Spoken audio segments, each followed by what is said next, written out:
Welcome back to this year's Halloween Spooktacular, guys. I am really excited to talk about this one, and that is Scooby Doo and the Alien Invaders. The Alien Invaders, I thought was going to be a lot of nostalgia for me. This came out in an era in the late 90s, early 2000s, where Scooby Doo was very big and very popular, and he's getting back to being popular as well. I think there was a little bit of a lull with the Scooby Doo franchise, but now he's back to it. I mean, you had the big four with Scooby Doo on Zombie Island, Scooby Doo and the Witch's Ghost, which I talked about last year, Scooby Doo and the Cyber Chase, which came out after this, and this one, Scooby Doo and the Alien Invaders. I remember really loving this as a kid. This was the one that was consistently on Cartoon Network almost yearly, monthly. Every time it was on, I taped it. I always found a blank tape, taped it because sometimes we would tape over programs that we had watched in the past, and Scooby Doo and the Alien Invaders always got taped over. So I would always watch this movie. And like Witches Goes last year, I hadn't seen this movie since I was little.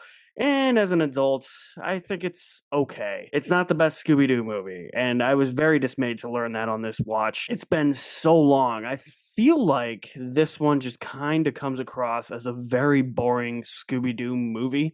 Not a lot happens in this one. It does have a lot of the classic Scooby Doo isms, though. It has the classic mystery, it has the gang isolated in a small town with really nothing around them, subtle clues as to who the villains might be and who they have to unmask, Scooby and Shaggy eating everything in sight. That makes for good classic Scooby Doo, and I really like that.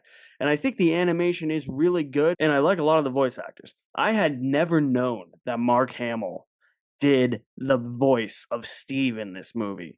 And it sounds exactly like Mark Hamill. And I don't know how I didn't pick that up as a kid. How I didn't know that Luke Skywalker was the voice in a Scooby Doo movie is completely beyond me. If we captured those aliens, it would be worth more than all this gold! I think you're right. Come on! And there are times where he channels the inner Joker in him, where it sounds like he's voicing Joker at some points, but that's kind of to the movie's benefit because Steve is such a psychopath villain, and we'll talk about that in a minute.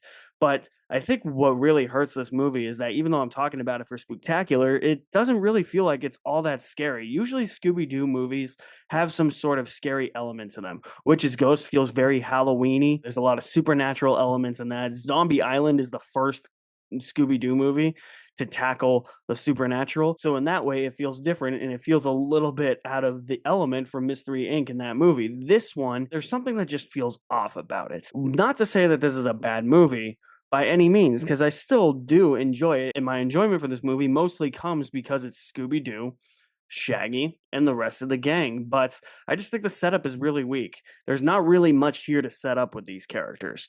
And the way that Scooby, Shaggy, and the rest of the Mystery Inc. gang get to this small town, it's not like they're brought here. It feels like they're just kind of traversing along, and then there's a spaceship that happens to be above them, and then they just try and go and investigate that spaceship. The setup is really weak. It doesn't feel like it's progressing anything forward. It doesn't feel like it's going to go anywhere. These characters, Steve, Laura, and Max, are only in about a good 15 to 20 minutes of the movie, which is a shame since they are the main villains.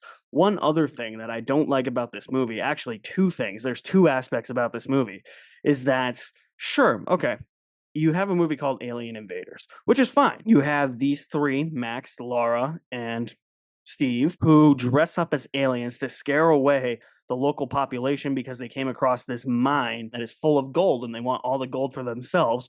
So they come up with this huge, far-fetched plan to dress up as aliens and use this Hollywood soundstage as a spaceship. And they have like these like motorized scooters. It's so far-fetched, but it's Scooby-Doo. You gotta go along with it. And that's fine. Them being unmasked. But there's these other two characters named Crystal and Amber, who are supporting characters in this movie. You learn that these three, Laura, Steve, and Max, as I said, dress up as aliens. So it's not really alien, but there are really aliens. You know what I mean? Because Crystal and Amber are actually intergalactic extraterrestrial figures. They are aliens. So it's a weird one with this Scooby Doo movie. And I really realized that on rewatch. That was the thing I remembered the most from childhood was Crystal and Amber being the aliens and that Steve and the gang weren't really aliens. They just dressed up as aliens. The reasoning for it is stupid, I think. I think that it should have been one way or another. I think that this plot twist is really dumb.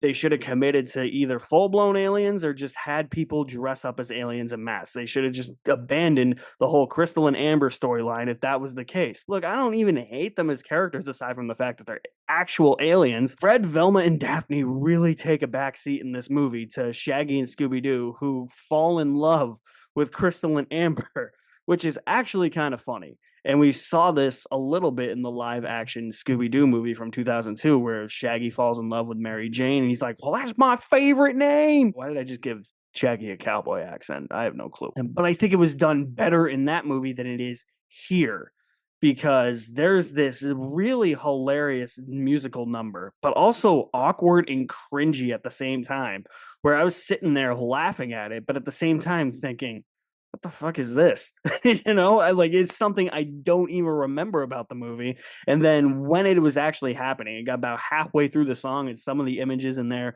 I was like, oh yeah, now I remember this. And this is why this is the weakest of the big four of Zombie Island, Witch's Ghost, Cyber Chase, and this one. This is by far the weakest. Fred, Daphne, and Velma feel like they take a back seat. The focus is mostly on Scooby-Doo and Shaggy, which is fun. I like their shenanigans. I like that they're infatuated with these two other characters, but there's too much time devoted to it, a few too many stupid elements to it, and those characters are freaking aliens, man. Like, Jesus. I don't think Alien Invaders is a bad movie. I don't think it brings the spooky time horror vibes as a Scooby Doo movie should, like Witch's Ghost or Zombie Island or even Cyber Chase. It doesn't have that vibe to it. It has this more of like sci-fi vibe to it, which is cool. I like the inspiration that it was taken from. Like, this is Invasion of the Body Snatchers, but with Scooby Doo. Interesting concept. I just don't think the execution is up to its full potential.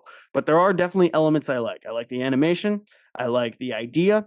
I like Mark Hamill a lot and the rest of the voice actors. All the other stuff is not that great and it is kind of boring. There's not much that happens in the Scooby Doo movie. With that being said, I'm not going to let nostalgia blind me because I had this way up high on my letterbox, but I'm also not going to let my negatives for this movie crater my rating. So I'm just going to go somewhere in the middle, or at least somewhat in the middle. And I'm going to say Scooby Doo and the Alien Invaders. I'm going to give it a B minus. It's not as Halloween or dark and grimy and scary as I feel like a Scooby Doo movie should be. And it does feel like it moves along slow. But the sci-fi horror of it, I mean, just the fact that Scooby Doo is involved in supernatural mysteries makes it appropriate for the Halloween Spooktacular, in my opinion, even if it's not something that is particularly scary, even by Scooby Doo standards. So stay tuned very soon for more from this Halloween Spooktacular. You guys are the best. Thank you for watching. My name is Alex Madden, and I'll see you at the movies somewhere.